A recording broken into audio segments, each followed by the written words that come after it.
want to say before we start the Q&A, and I'm mostly going to just throw this right to Q&A.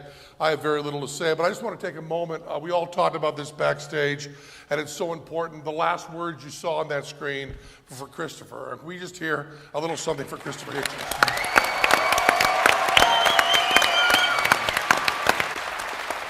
Now, once we open this to questions, which is going to be very, very soon, we know that all the questions are going to go to Lawrence and to Richard. So I want to point out the two gentlemen on the end, these brothers here, are the whole word of brothers, and they're the ones that made the movie. So let's hear it for them for a second. They did a wonderful job.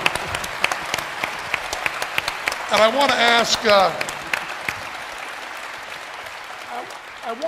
y'all, so you at least get one question in, because no one's going to ask you anything from the audience.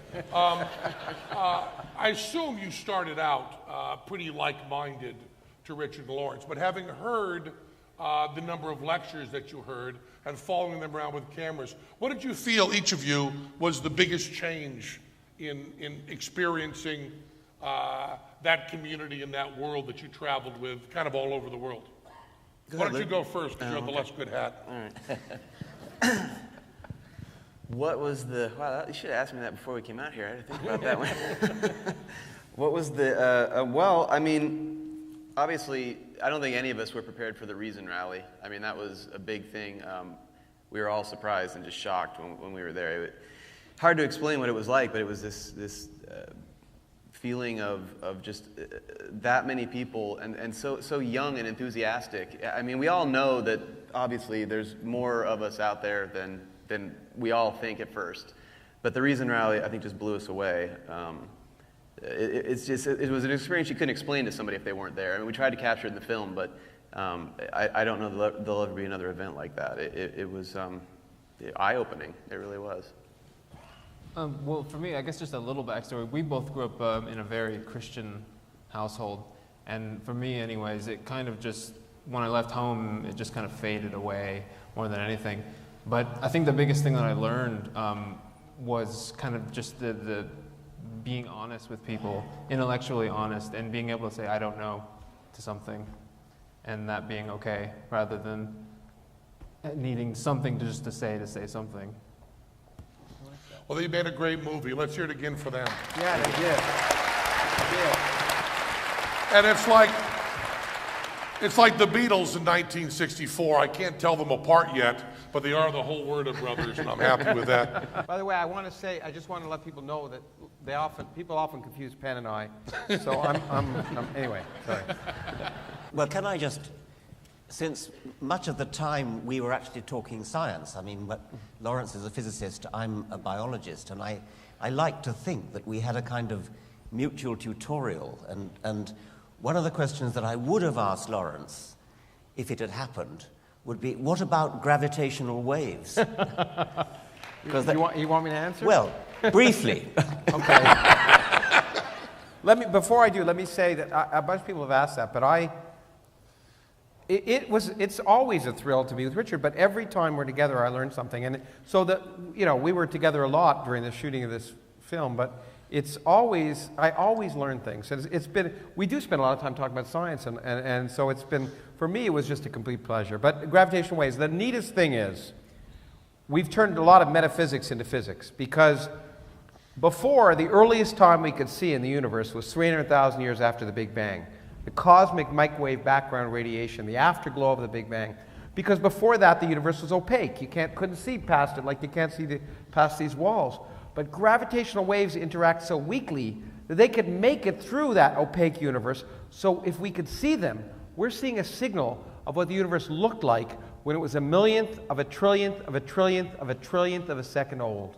And we're really seeing back to the Big Bang. And that is just so amazing. And I'm happy, among other things, that I kind of predicted it. Anyway.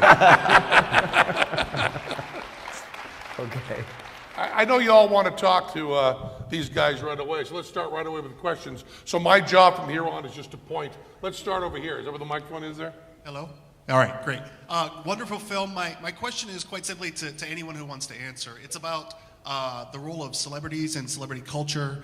In the film, I see that you had several celebrities that were doing interviews in the beginning and at the end credits. I'm curious about how that process came about and what you guys are doing moving forward, because frequently, celebrities are tastemakers in our society. So I was just curious about that whole process. Well, I mean, that's what you said there is exactly the reason why we wanted to include him, is because a lot of people know what Richard and Lawrence think about these things, but to see somebody like Cameron Diaz up there, who you may not know, shares these kind of ideas. And Cameron's not an atheist. She's kind of more. She's a fan of science. She's a very big fan of science. She's come to my lectures, and she's a real fan of science. Yeah, but she's more kind of like, she believes in kind of Einstein's God almost. She's very close to there, but not quite. But we thought showing some of those folks, and showing role models from other walks of life, not just scientists, would help to maybe reel a few people in to start thinking about these ideas that haven't or wouldn't otherwise. Let me add, I mean, one of the reasons of making a movie or doing something like this is to try and reach a broader audience. In particular, we hope a large set of people who've never thought of these questions. So there are people who know Richard and me, and they're going to come to the movie. But what is really hopeful is that people may be attracted because of some of the celebrities, but more importantly, it's not too surprising that Richard and I are fans of science, okay? But what I think is really neat is for people to see that their cultural role models are also fans of science, and are interested in it and know something about it. And I think that's a message that I think both Richard and I want to express, is that science is part of our culture, and everyone should be interested in it. And another point that is really, Christopher Hitchens makes this point in God Is Not Great. He doesn't make it quite this impolitely, but you don't have to be smart to be an atheist. And that's what I've been trying to prove. You don't have to be as smart as these two to say, I don't know. And I think having people up there that are out of the sciences but love what comes from the sciences and also are able to say, I don't know and won't follow these rules and have that kind of self-possession, is a very important point to make. And I know I said that in a way that was a little bit funny, but there's no joke intended. You don't need to be Wile E. Coyote super genius to realize that these fairy tales are not true. And Richard, I mean, the other thing is in the movie, I think you see that we're both also happy not to know, to learn from each other. Be interested in science, but not, to be in awe in some sense of what other people are doing. I think is great. Yeah. Anyway. My question is for the Hallwarder brothers. Oh, great. In the scene, it really is. In the scene where Richard Dawkins is in his hotel room, that scene, to me, is just the best moment in the film. And I'd like you to maybe talk a little about how that scene happened, what was going on there, and the way that you hung on the nightmare that he was going through was just genius. Thank you. You want to start? We drew a lot from The War Room and Meeting People is Easy, a film about Radiohead. And it was kind of this view of, kind of a dreary view of being on the road and being in a band and kind of flying to one city, taking a cab to the venue, doing the show, signing autographs, off to the next thing, just churning it out. And that kind of happened. It was just an organic thing that happened, and we said, Richard had these interviews set up, and we said we'd love to film one. And for the most part, we were just sitting there, just hitting record, letting it roll, because the guy was just talking his ear off. Yeah, we just kept waiting for Richard to speak. and after a while, you start to realize the guy on the other end of the phone isn't interested in what Richard has to say. I mean, again, there's a lot of editing done there. I'm sure he was a really nice fellow, but we decided to go the Hitchcock route and draw that out as long as possible. And it's one of my favorite scenes also. And I think we were all surprised. I remember, because there's the interspersing with me running around. And I think we didn't know how people would take that, and whether it would look bad for Richard, actually. And I think for many people, it's the favorite part of it. Didn't you say that Werner Herzog said it was his favorite? Yeah, Werner said it was his favorite part of the movie too. Yeah. Hi. This question is primarily for Mr. Dawkins, but I would love to hear everyone's take on it. As technology progresses exponentially, once we're able to recreate the human mind and create artificial intelligence. Do you think we'll be able to predict how that would develop based on the evolutionary model? And I had something else, but that. I doubt if we would predict it from evolution. I mean, this is a fascinating question, is whether computer technology is going to replicate human minds and whether they will be conscious. There have been various bets taken. There was a bet some years ago about whether a chess program would beat grandmasters, and that took a bit longer than was expected. Bets about artificial intelligence are taking longer than expected. I have no doubt at all that eventually computer intelligence will mimic human intelligence and will be conscious, because there's no reason to suppose there's anything other than a different kind of computational machinery, a very different kind, but it is computational machinery inside the brain. But I don't think I would use evolutionary expertise to predict which way that's going to go necessarily. Evolution doesn't plan for things. So, but I think what's pretty clear is that when computers, I agree with Richard, when computers become aware, self-aware, which I think is inevitable, and my Mac will before a PC, but anyway, So you are religious. Yeah, that's right, yeah. But anyway, that it will be, that it will be difficult for biological systems to maintain that, so that the dominant intelligence, if humans want to be part of that, we'll probably have to merge with that. But there's one really neat thing that I don't think is in the film you should think about, the challenge of this, that right now, if you want to build a computer, a digital computer, that would have, say, the processing power or the memory storage of the human brain, it would use 10 terawatts of power.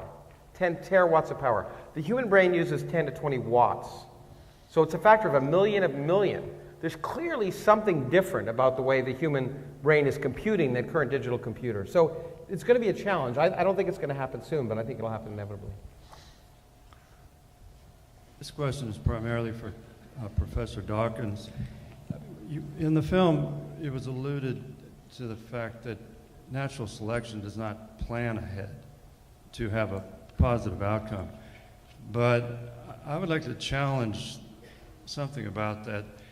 The laws of physics have been used in cosmology to predict the future course of the sun, the universe, and many other things. And I'd like to throw out the idea that evolution also follows the laws of physics and therefore has possible outcomes and possible future courses and roads and so on that are predetermined by the laws of physics. Now, I'm not saying the outcome's predetermined, but is it, Professor Dawkins, do you think there's potential for science to analyze these possible future courses of evolution to help mankind avoid bad forks of the road? We're talking about two different things here. You're talking about the potential predictability of the future, which I think is a very interesting question, and I agree with what you're saying. However, what I was talking about was something rather different, which is that there is no foresight in natural selection, because there's a very common fallacy that people, since natural selection produces outcomes that are good for the animal, it's very tempting for people to think that there's something all-wise, all-powerful about natural selection, that somehow it can look ahead and take action, say, to prevent the species going extinct, something of that sort. Natural selection cannot do that. Natural selection is a blind, meliorizing force. It just chooses the best outcome of available ones. And that means that it cannot look ahead and foresee what's going to happen and take action to prevent disasters in the future. Now, humans can do that, at least potentially. Humans and our culture and our computers and our science can look into the future, can predict the future, not very perfectly at the moment, but I accept your point that there may be a science of futurology of the future, in which case we can do something that natural selection could never do. Let me add, because people Ross, quickly the learn guys when over people here. ask Richard questions, I answer them. But that I think to get to the other part of your point, it's just a lot more complicated. The reason I'm a physicist is because it's easy. I mean, it's the easy stuff. Biology is much harder. It's much more complicated.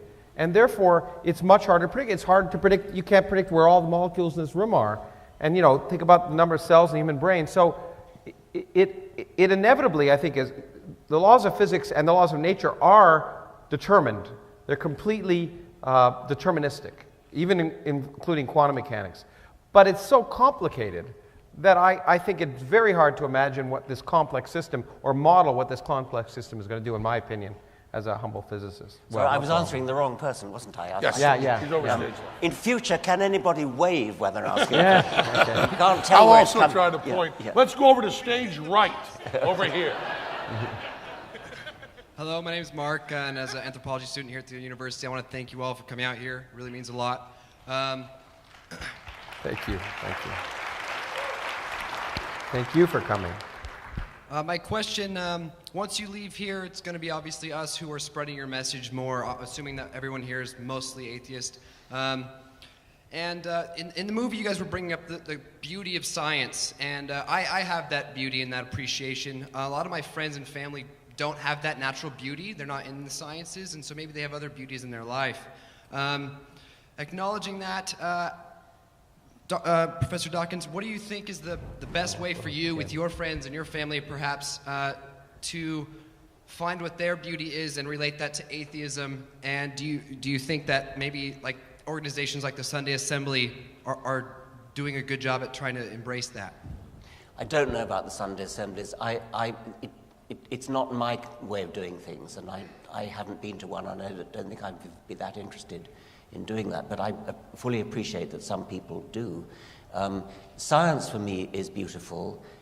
It's a privilege to be in a world that we are able to increasingly understand. So I'm in favor of science education of what I would call the Carl Sagan approach to science, as opposed to what I call the non-stick frying pan approach. There is a school of thought that thinks that science should be taught in a sort of practical way. You use science in the science of the kitchen, science of cookery. The non-stick frying pan is a spin-off of the space race. That seems to me to be demeaning to the space program. The space program is about exploring the outward urge, the excitement of reaching out into the universe. So I think Carl Sagan, rather than Margaret Thatcher, who once gave a lecture on television on science, talking about the science of cookery. So there are people who think that the way to make science exciting and inspiring is to bring it into the home and say this is everyday science. Well, everyday science is great, but the science of the universe, the science of the galaxies, the science of looking down a microscope, the science of looking inside a living cell, that's what I like to inspire people with. Hello, gentlemen. Hi. Mr. Dawkins, Mr. Teller, Mr. Krauss. Honestly, I said that wrong. Either way, Doesn't matter to me. honestly humbled by your presence here. Thank you for coming. It's all right. And this is more of a question of interest over science in general, but I'd like to ask you, with the massive amount of matter that we have in this universe, do you honestly feel we are the only intelligent species here? In the universe, I think it's highly unlikely. There are 100 billion galaxies in the universe, each containing 100 billion stars. Moreover, we know that at least one kind of intelligence forms from organic molecules, water, and sunlight, pretty easily. In fact, as soon as the laws of physics allowed, within 500 million years or so after the Earth formed, after the comet bombardment stopped, the earliest life forms appear to have evolved. So if we're any example, it appears to be pretty easy in a sense, although we still don't know how, although I do think in the next decade we'll learn how.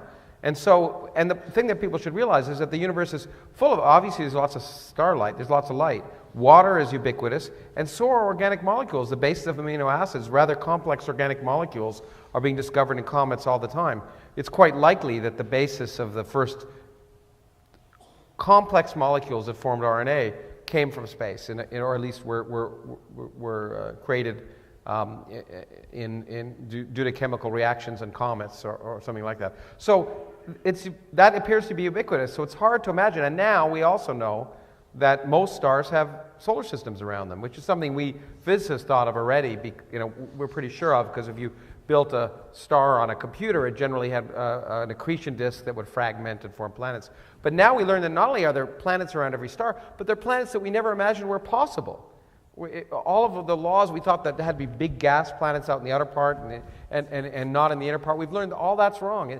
The variety is much greater, and I find that all the time, that the universe continues to surprise us. So the possibilities of life are great, and I'm absolutely certain that there's life elsewhere in the universe. Now, intelligent life is a very different question, because it's not at all clear it's an evolutionary imperative. We're here due to some accidents, evolutionary accidents, but I believe even if it's really rare, there's so many possibilities it's hard to imagine that it's not out there. However, that's the good news. The bad news is that I think it's highly unlikely that we'll ever know about it. And I could explain that, but I think I've talked long enough. I agree with all that, and I would just add the famous Miller-Urey experiment, where it was shown in the lab that you could get the right kind of organic compounds if you simulate the early conditions of Earth. That's no longer necessary, because those compounds are now known to be in meteorites. They're all over the universe. One thing I would add, if you're one of those people who wants to believe that we are alone in the universe, then given that there are something like 10 to the 22 stars, and most of those probably have planets, the paradox is that if you want to believe that we're alone in the universe, that means that the origin of life on this planet was a spectacularly improbable event. So improbable that you might as well give up speculating about how it happened. Because what we're looking for, if you believe that we're alone in the universe, what we're looking for as the chemical event that gave rise to the origin of life is an event so improbable that you would call it impossible by ordinary standards. And of course I don't believe that, and so I agree with Lawrence. I think that probably there's lots of life in the universe. I also agree that we may never know about it, because by the very same argument that says, because there are so many billions of planets available for life to form in, and they're so spaced out, the chances are that these islands of life may rather sadly never encounter each other. Hi, my name is Ed. Well, thank you all for coming to fabulous Las Vegas, and your movie was great. Thank you. I've seen all your documentaries on YouTube. My question is for Professor Krauss. Black holes, they say that light can't even escape them. Mm-hmm. But in a young universe, you've seen energy or light coming out the top and the bottom. Well, if light can escape a black hole, how does that happen? Well, our universe, first of all, actually, very small black holes are very bright anyway. They tend to evaporate by something called Hawking radiation, which is what made Stephen Hawking famous. We think. We've never tested it, but the laws of physics suggest that should be the case. But more importantly, the early universe isn't a black hole, as far as we know. We think that the universe on large scales is almost flat. And that says something quite interesting. And I learned this from Tommy Gold, who you may know. When I was a high school student, he really inspired me. He was an astrophysicist and writer. And this is really neat. Take this home with you. Black holes are really weird objects for most people, because, light can't escape from them. If you took the sun and you compressed it to the size of Las Vegas, it would become a black hole, probably a lot like Las Vegas.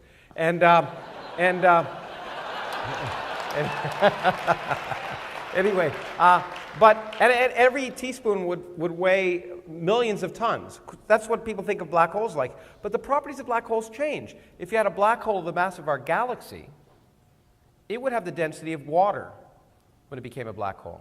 So it's not so unusual. And here's the neat thing. if you had a black hole of the mass of our universe, its density would be within a factor of 2 of the density of our universe. So we could be living inside a black hole in principle. It's not too bad. Take that home with you. Stage left. Thank you, gentlemen. I have only one question for the panel in 23 parts.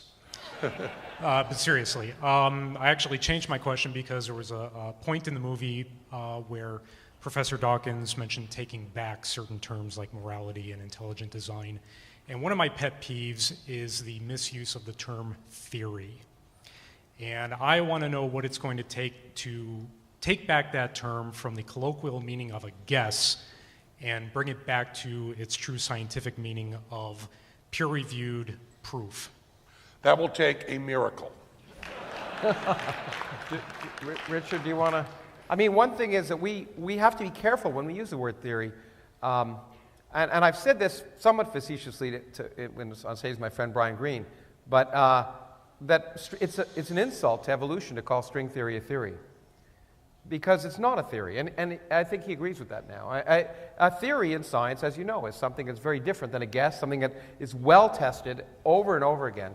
And we use that word, unfortunately, scientists use that word inappropriately as well as the public. We have to be very clear that theory is the highest thing you can attain. Quantum theory, general theory of relativity, evolution. So I think we scientists have to be more careful. But it's really hard, I think, to imagine changing that meme, if you wish, in society. In my opinion, I don't know if Richard agrees. Yes, I think we're fighting a losing battle trying to get people to change the way they use the word.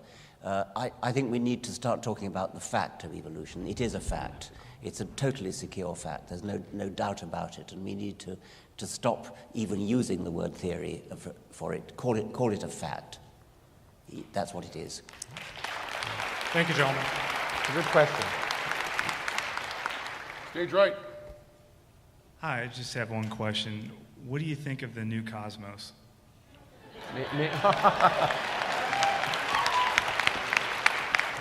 Well, the honest answer is I haven't seen it. Okay, Neil's a good friend of mine. I don't have TV. I don't have cable. The other answer is that I talked to Annie. Here's $100. Get cable. Yeah, that's right. I'll take it. But I'm very enthusiastic. If you may have seen, I've written about it. I think it's a great thing that science is on TV, and it will hopefully help create more science on TV. It'll convince those idiots who program TV, who think incorrectly that science isn't interesting to them. Well, look at this. And every time Richard and I are going to be at a meeting at my institution on Saturday, and there are 3,000 people paying to come listen to science. And every time we do so, there's 3 million people listen to Science Friday. People are fascinated by science, but TV producers don't realize it. So I hope it'll do very, very well, because then it'll convince these nudniks that they should put something interesting on TV, and then maybe I'll get cable. Well, but anyway. What he's really shown here is if you want to know about the definition of an astrophysicist, it's someone who writes about something he hasn't seen. Speaking of which, I hate to do this, but I warned you all that I had to go, and I actually do. My wife and I are going to something, and I don't want us to miss it. So I'm going to unfortunately have to leave, but I thank you all for coming, and I'm sure that. Thanks a lot. You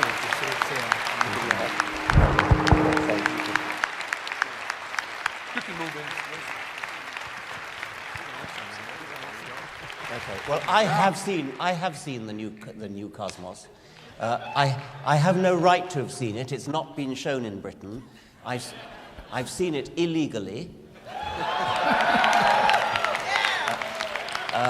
I downloaded a piece of software which fools my computer into thinking it's in America. So I've seen the 4 episodes that have so far appeared. I think it's terrific. I loved the original Cosmos, and I think that Neil Tyson is doing a fantastic job. I think it's great. And now that Lawrence is gone, we can really talk. I noticed that neither one of the lines got any shorter when Lawrence left. Over here, stage left. Hello. So everyone here shares a huge appreciation for science, as we saw with the cops for the cosmos, and science is the only game in town when it comes to describing the world. However, there's other normative distinctions that are left over.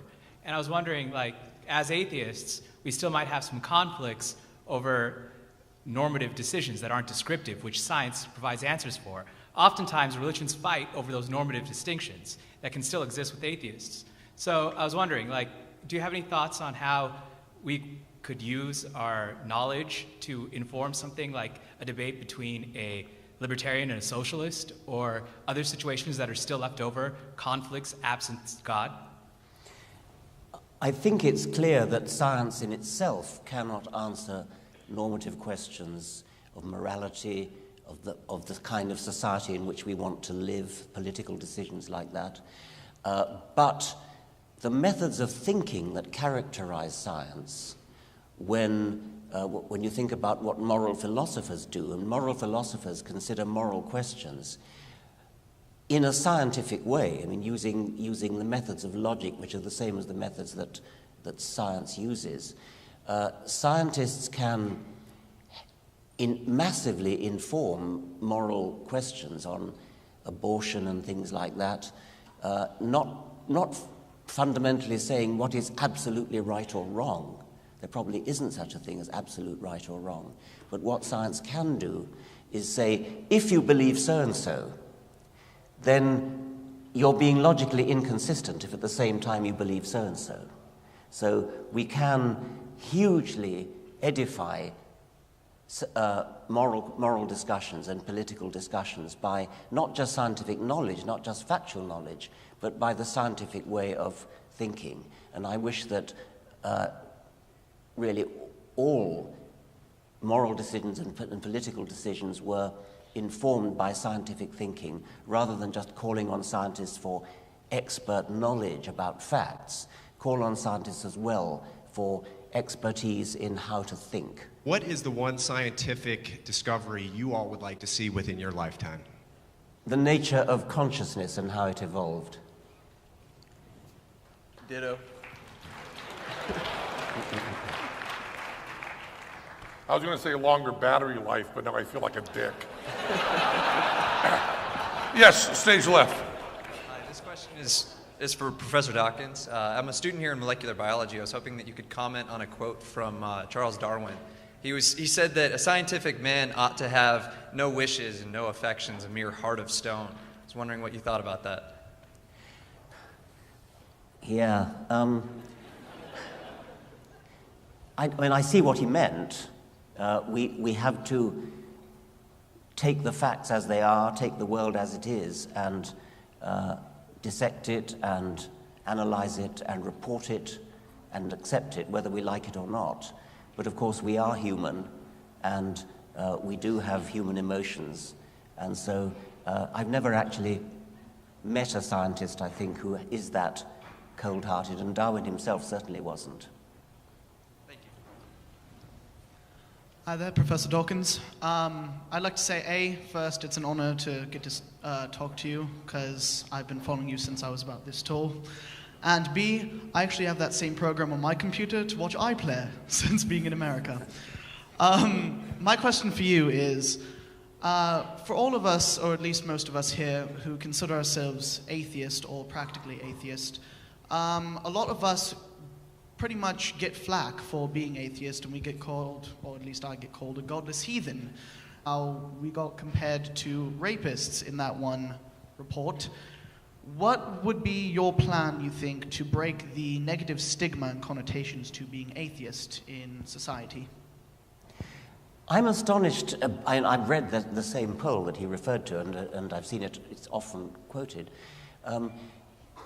I don't meet these people who say things like that. I mean, when I come to America, I don't think I ever meet people who are religious maniacs in that way.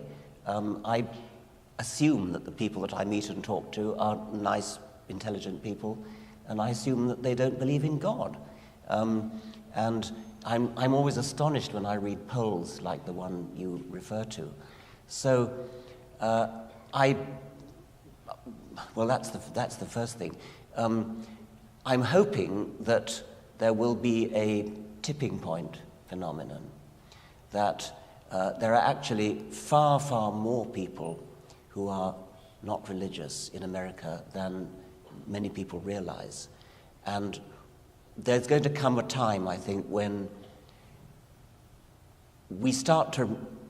everybody starts to realize we're numerous. We're not alone. We're numerous. And then there will be a tipping point, and suddenly it'll go. Politicians will suddenly realize that they no longer have to pretend to be religious, as they do, apparently, at present.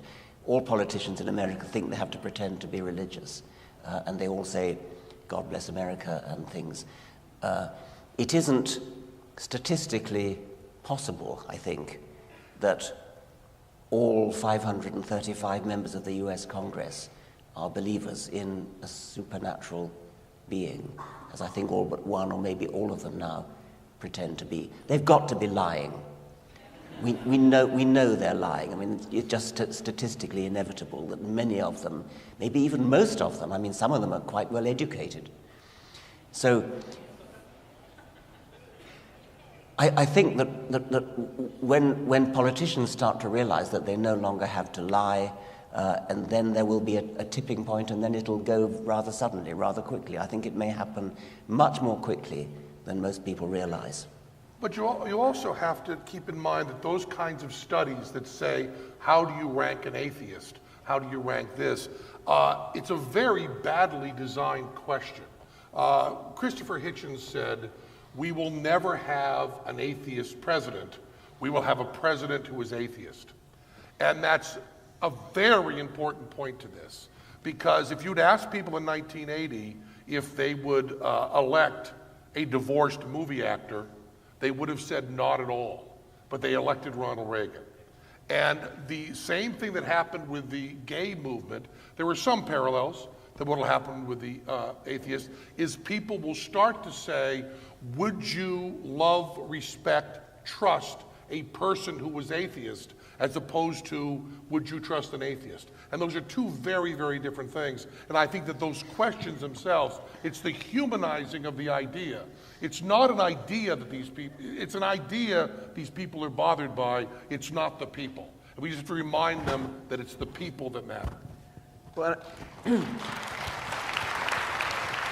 just want to say, I mean, that question is essentially the entire point of this movie, is to show that change is happening. I mean, when you see that Reason Rally and you see that, I mean, it's an amazing thing. I think the work that people like Richard and Lawrence and all the other people who appear in the film are doing is helping, and everybody here is helping just by talking about these ideas. I think it all gets us there. I'm very optimistic about all of this. It seems to be going very well and very, very quickly. I mean, when I was in high school, it was very, very difficult for me to find an atheist to look up to, and now we're maggoty with them. I mean, just look at how fast the gay movement has moved. Yes. I mean, it's just, and something like that's going to happen, I think. Yeah, I think it's happening so quickly that when we look back on it, our heads will spin. Over here, Steve. As a science teacher and in Utah, and someone who will debate the missionaries that show up at my doorstep, I often feel that I'm banging my head against the wall. So when you're out speaking to overly religious groups, how many people do you have to reach to feel that you've been a success and it was worth your time? I'm sorry to say that when I go out and speak, they don't come. I tend to find myself preaching to the converted, which is not a bad thing to do, actually. I mean, there is some value in that. But I don't, on the whole, get hecklers. I don't get people standing up and I mean, they heckle outside. They stand outside and hand out leaflets. But they tend not to come in and challenge me directly, which I think is a great pity. I'm told that the annual conference of the American Atheists is taking place in Salt Lake City this year. And so maybe you should go along there. How many people have read Douglas Adams's Dirk Gently's Holistic Detective Agency? It's a lovely... Remember, there's a character called the Electric Monk. And the Electric Monk is a labor-saving device which you buy to do your believing for you. And this particular electric monk has developed a fault, which, never mind about that. The point is that the Mark II electric monk, I think it was called the Electric Monk Plus, it goes back to the days when it was the Mac Plus, is capable of believing things they wouldn't believe in Salt Lake City. You know, I do end up speaking to people who are not atheists. I have been outnumbered many, many, many times. And what I had to learn, and it was difficult for me to learn, was the absolute inverse of what I said earlier. I had to learn, having been surrounded in my close friends and family by atheists, I had to learn that people who believed in God were also A-OK, and that the vast majority of them were kind and sweet and gentle and open-minded. And sometimes we forget that, because sometimes we like to brag about our hate mail, sometimes we like to be macho and talk about how people hate us and how we're raging against the machine and we're fighting this whole powerful thing. And sometimes we do ourselves a disservice by pretending, by making jokes like that and pretending the other side is so stupid and making that kind of caricature. Because the same kind of thinking that says that an atheist is less respected than a rapist is the precise, it's not like it, it is the exact same kind of thinking that says that Christians are rednecks and all want to beat us up and we all hate them. Because the fact of the matter is, if you take all the people in the world and round off the numbers, all the people are good. The vast majority of people are kind. And I have sat in an auditorium with 200 Glenn Beck supporters, who I would think these people would consider to be the worst people possible. And you know something? They were wicked nice to me. And let's please never forget that they can be nice too. So, hate the sin, not the sinner. Ready? Okay. First See? There are women in the atheist movement. See? And all of us are over here. First, I'd like to say thank you, Professor Dawkins, for coming to Las Vegas. I heard you on KNPR on our state of Nevada, which is our small radio station, and I felt very proud that we finally got to have an international scientist on our small state radio station. It was awesome. And also, I'd like to thank you, Mr. Jillette, for your perspective, your non-hard scientific perspective and sharing of atheism. My mother came out to me a year ago, said, after being a Catholic for 40 years, she told me she was an atheist, and I was like, so proud. And I'm pretty sure it was because of watching you on YouTube, actually.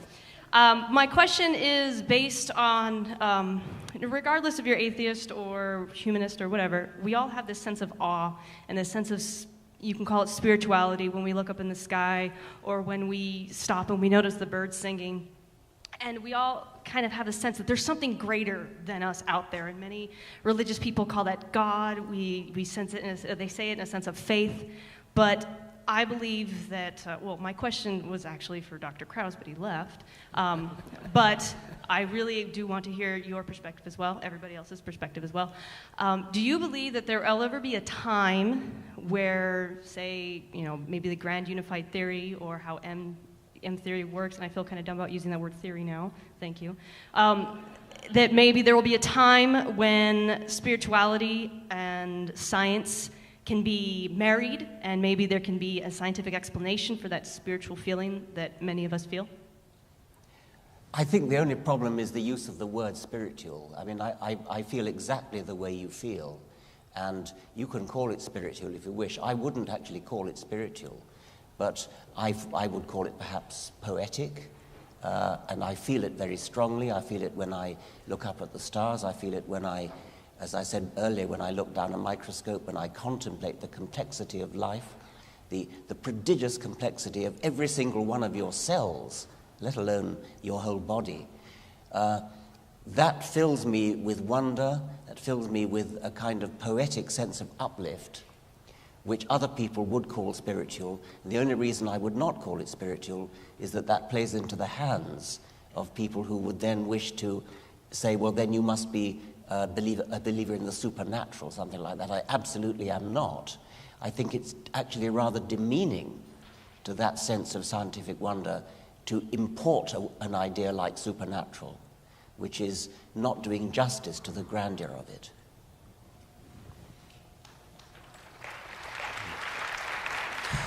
This question is for any one of you gentlemen who would like to pick it up. But as an atheist, what would you say to a well-meaning mother or grandmother who, while she says that she loves you no matter what, also claims to worry for your soul and stay up at night praying for your salvation? I would say I love you very much, unconditionally. There's no other job you have except to love your family in that kind of situation. You just have to, no matter how much love Christians can lay on you, you got to equal it and double it.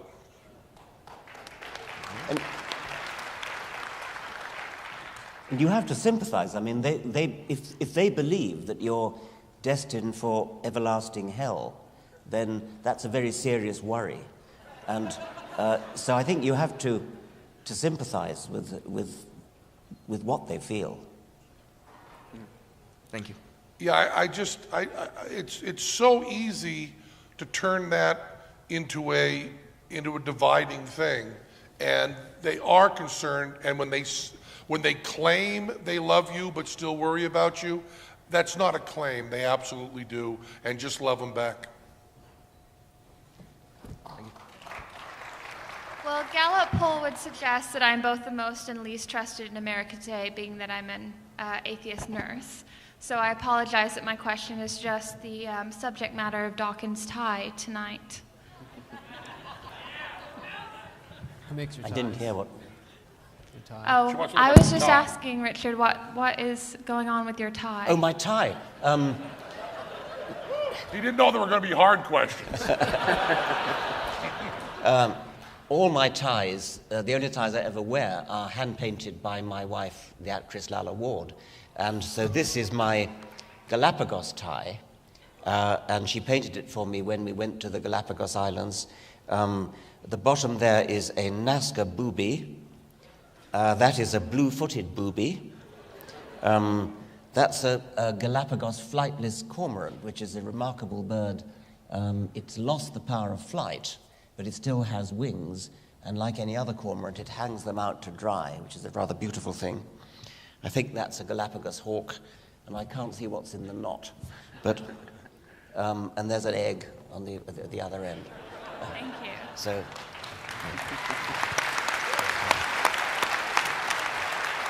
I have to say, we don't get asked a lot of the questions, but I mean, the benefit is just to be able to hear stories like that. And there was one moment, I don't know if you remember, when we were in Canberra in Australia. And we were at Lawrence's place or Nancy's place, and we were waiting for them in the car, and we saw these mud daubers outside the car. There was a mud dauber nest. And we walked out there, and you were looking at this one that was really high up, but there was one like right here. And I was like, Richard, right here. And you walked over to it, and you went, the female mud dauber goes out and grabs water in her. And you started telling me this, and then Lawrence came over and just said, we gotta go right now. Just interrupted the whole thing. They're magnificent creatures. You can find them, almost certainly around here. You find them under bridges. They build mud nests, which they're called organ pipe mud daubers. They look like organ pipes. And each one of these mud tubes is filled with spiders, which the wasp goes and hunts, catches the spider, stings it, not to kill it, but to paralyze it, and then lays an egg on it, and then puts a whole lot of them in these tubes, and then they hatch out. These are, they're just amazing. See, when Lawrence is gone, we can hear things like that. We're going to do 2 more questions, so there's a bunch more people in line. So if you have got the best question in this line, you should move to the front. If the best question in this line, you should move to the front, and work that out among yourself. If your question sucks, go back to your seat. Yes. Okay, so I hope this question doesn't suck, but it's the last one from that side. So if your question is not really good, the guys behind you are going to kick your ass. Okay, So I'll be quick. I'm originally from Belgium, but I live in Texas. And I'm wondering, why is the US still so much more religious than Western Europe, and what can I personally do about that? Why is the U.S. so much more religious? It's such a big question. I can only answer the comparison with Britain, where in Britain we have an established church with the Church of England. The Queen is the head of the Church of England. The church runs royal weddings and opening of Parliament and things like that. This means because there's an official church, religion has become boring. Whereas in America, religion is sort of exciting because it's run on private enterprise and you have mega churches advertising with each other, competing with each other for huge congregations, tens of thousands of people going to churches, come to my church, not that church, and the tithing that goes on. So I think that possibly is one reason, but maybe the Pilgrim Fathers had something to do with it. Certainly the Founding Fathers didn't, because they were all as near atheists as you could be in the 18th century.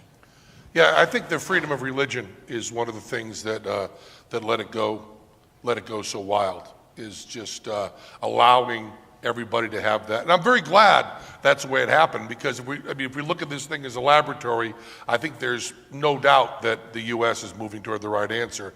It just takes a while to think about things. Now, do you think that's a better question than you guys had? Otherwise, hit them. You had the best question in that line? Yes. It's the last question of the night. There's a huge amount of pressure on you. I just want to stress that. I teach public high school. I teach science. There's no pressure that's bigger than that one. Sorry, folks. I teach biology and I teach earth science, so I get it all the time. How can you believe in this or that or the other thing? Mine is a very practical question, Professor. You wrote in one of your books, I can't remember if it's Blind Watchmaker or one of the other ones, about a computer program you made that did evolution, that showed evolution. I can't remember which book it's in. Is that program available someplace? You had a friend of yours write a program that starts with a very simple creature. Yes, okay. It's in The Blind Watchmaker, and then it was again in Climbing Mount Improbable. I wrote it for the Mac, and I wrote it, and it runs on the old Mac before System 10. And I would love it if somebody were to rewrite it for modern computers. I would love it too, because it would give my kids an ability to play with it, to see it in a very real time. Yes. The hardest thing they have, whether it's an earth science or biology, is it's such a the change happens so slowly. Yes. And high school students have no anything. So if I could, if it was somewhere, I would love it if you could get somebody to do that. Lots of people have rewritten bits of it. I mean, if you look on the web, if you search for Blind Watchmaker program, search for biomorphs, computer biomorphs, you'll find that there are quite a lot of programs out there which mimic my original program, and so yes, you can find it there. But I would like somebody to rewrite the whole of the original one. Okay, your question was all right. The whole Werder brothers who made that film, Professor Richard Dawkins. Penn Jillette.